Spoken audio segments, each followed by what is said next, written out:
Olá, eu sou João Paulo, eu sou integrante do grupo 5 e eu vou falar sobre coerência, coesão e informatividade, uma breve análise dos estudos quantitativos. No ano de 1983, houve um vestibular da Universidade Federal de Minas Gerais e os alunos que conseguiram obter êxito na primeira etapa, eles foram convidados para fazer a segunda etapa. E nessa segunda etapa havia uma prova discursiva, uma redação.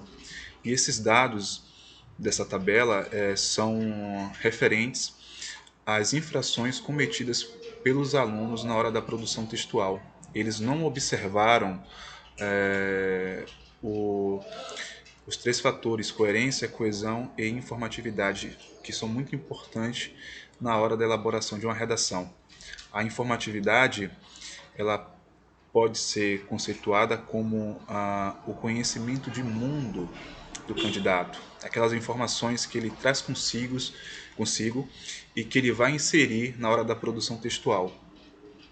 É um fator muito importante e foram feridas as condições da informatividade, a superfície, ou melhor, a suficiência de dados e a imprevisibilidade, 65% e 87% respectivamente. Essa foi aquele fator que os alunos mais erraram. Em segundo lugar, vem a coerência. Assinalo que os aspectos que têm a ver com a organização conceitual interna do texto, à exceção da condição de articulação interna, a presença, se apresentam falhos no percentual relativamente baixo de redações, em torno de 30%.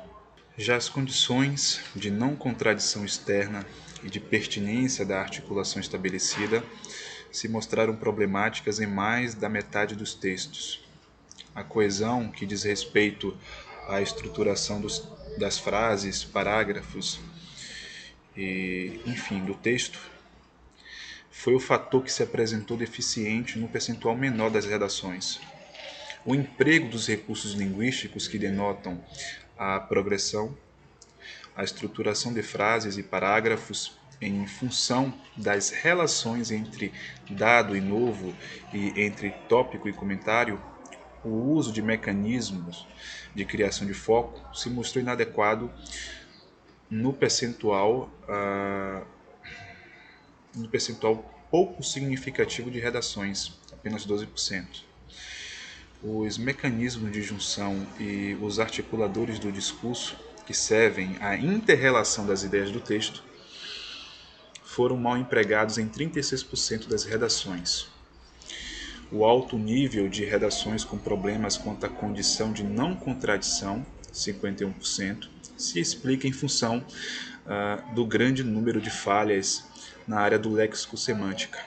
Em 43% das redações foram constatadas impropriedades vocabulares que configuravam contradição entre o significante empregado e o significado cabível. Em 8% foram encontrados problemas concernentes ao uso de tempos e modos verbais, que redundam em contradições do regime enunciativo do texto. Os recursos linguísticos que expressam a continuidade tiveram utilização inadequada em 60% das redações.